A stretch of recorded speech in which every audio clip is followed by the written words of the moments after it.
ಚಾಲಕನ ನಿಯಂತ್ರಣ ತಪ್ಪಿ ರೋಡ್ ಡಿವೈಡರ್ಗೆ ಬಸ್ ತಪ್ಪಿದ ಭಾರೀ ದುರಂತ.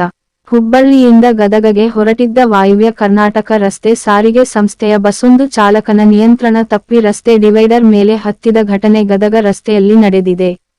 ಹುಬ್ಬಳ್ಳಿ ಗದಗ ತಡೆರಹಿತ ಬಸ್ ಇದಾಗಿದ್ದು, ಚಾಲಕನ ನಿಯಂತ್ರಣ ತಪ್ಪಿ ಅವಘಡ ಸಂಭವಿಸಿದ್ದು, ಅದೃಷ್ಟವಶಾತ್ ಯಾವುದೇ ಪ್ರಾಣಹಾನಿ ಸಂಭವಿಸಿಲ್ಲ.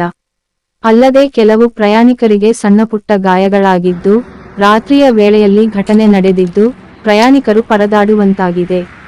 ಇನ್ನು ಗಾಯಗೊಂಡವರನ್ನು ಸ್ಥಳೀಯ ಆಸ್ಪತ್ರೆಗೆ ದಾಖಲಿಸಿ ಚಿಕಿತ್ಸೆ ನೀಡಲಾಗಿದ್ದು, ಹುಬ್ಬಳ್ಳಿ ಗ್ರಾಮೀಣ ಪೊಲೀಸ್ ಠಾಣೆ ವ್ಯಾಪ್ತಿಯಲ್ಲಿ ಘಟನೆ ನಡೆದಿದೆ.